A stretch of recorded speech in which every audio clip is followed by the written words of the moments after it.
Hello every one. ഇന്നൊരു അവിയലിൻ്റെ recipe ആയിട്ടാണ് വന്നിരിക്കുന്നത്. അവിയൽ തയ്യാറാക്കുന്നത് എങ്ങനെയെന്ന് നമുക്ക് നോക്കാം.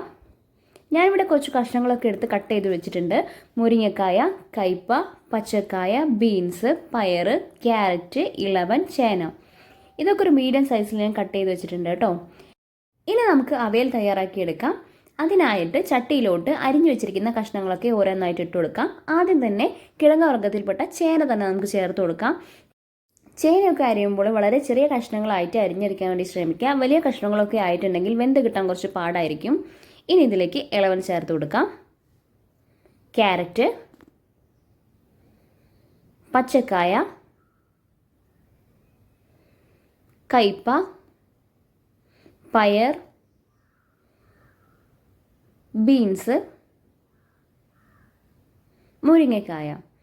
അപ്പോൾ അവയിൽ തയ്യാറാക്കാനായിട്ടുള്ള എല്ലാ കഷ്ണങ്ങളും നമ്മൾ ചട്ടിയിലോട്ട് ഇട്ടിട്ടുണ്ട്.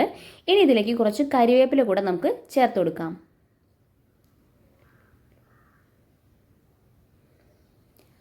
കാൽ ടീസ്പൂൺ മഞ്ഞൾപ്പൊടി, അര ടീസ്പൂൺ ഉപ്പ്. ഇനി ഇതിന് മുകളിലായിട്ട് കുറച്ച് പച്ച വെളിച്ചെണ്ണ കൂടെ ചേർത്ത് കൊടുക്കാം. ഇതിലേക്ക് ഒരു അര കപ്പ് വെള്ളം കൂടെ ചേർത്ത് കൊടുക്കണം. ശേഷം നമുക്ക് നന്നായിട്ടൊന്ന് ഇളക്കി യോജിപ്പിച്ച് കൊടുക്കാം. കഷ്ണങ്ങളിലൊക്കെ മഞ്ഞൾപ്പൊടി പിടിക്കുന്ന രീതിയിൽ നമുക്ക് നന്നായിട്ടൊന്ന് ഇളക്കി യോജിപ്പിച്ച് കൊടുക്കാം കേട്ടോ. ശേഷം നമുക്കിതൊന്ന് അടച്ച് വേവിച്ചെടുക്കാം. കഷ്ണമൊക്കെ വേകാൻ എടുക്കുന്ന സമയം കൊണ്ട് നമുക്ക് ഇതിലോട്ടുള്ള തേങ്ങയുടെ അരപ്പ് തയ്യാറാക്കിയെടുക്കാം. അതിനായിട്ട് ഞാനിവിടെ അരമുറി തേങ്ങ എടുത്തിട്ടുണ്ട്. അതിലേക്ക് നല്ല ജീരകം, 3 ചെറിയുള്ളി, ഒരു പച്ചമുളക് കട്ട് ചെയ്തത്, ഇനി സ്വല്പം കരിവേപ്പില കൂടെ ചേർത്ത് കൊടുക്കാം. ഇതൊന്ന് ഒതുക്കിയെടുത്താൽ മതി. നമ്മൾ കറികൾക്കൊക്കെ അരയ്ക്കുന്ന പോലെ അരച്ചെടുക്കേണ്ട. കഷ്ണങ്ങളൊക്കെ ഒന്ന് പാകമായിട്ടുണ്ട്. ഇനി നമുക്ക് അരച്ച് വെച്ചിരിക്കുന്ന തേങ്ങയുടെ അരപ്പ് ഇതിലോട്ട് ഒഴിച്ചു കൊടുക്കാം. ഇനി ഇത് നന്നായിട്ടൊന്ന് ഇളക്കി കൊടുക്കാം. ഇളക്കി കൊടുക്കുമ്പോൾ പതിയെ ഒന്ന് ഇളക്കി കൊടുത്താൽ മതി, അല്ലെങ്കിൽ നമ്മുടെ കഷ്ണങ്ങളൊക്കെ ഒന്ന് ഉടഞ്ഞു പോകും. നന്നായിട്ടൊന്ന് മിക്സ് ചെയ്തെടുക്കാം. അരപ്പൊക്കെ കഷ്ണങ്ങളിൽ പിടിച്ചിട്ടുണ്ട്. ഇനി നമുക്ക് ഇതിലോട്ട് ഒരു അര കപ്പ് കട്ട തൈര് കൂടെ ചേർത്ത് കൊടുക്കാം. നല്ല പുളിയുള്ള തൈരായിരുന്നു, അതുകൊണ്ട് അര കപ്പ് മാത്രമേ ചേർക്കുന്നുള്ളൂ.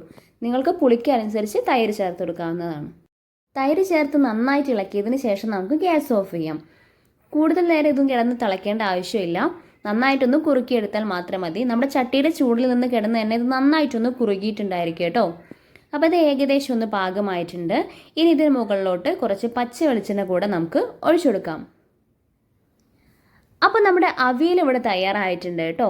നമ്മുടെ അവിയലിൻ്റെ റെസിപ്പി എല്ലാവർക്കും ഇഷ്ടപ്പെട്ടെന്ന് കരുതുന്നു. എല്ലാവരും ഒന്ന് ട്രൈ ചെയ്ത് നോക്കണേ.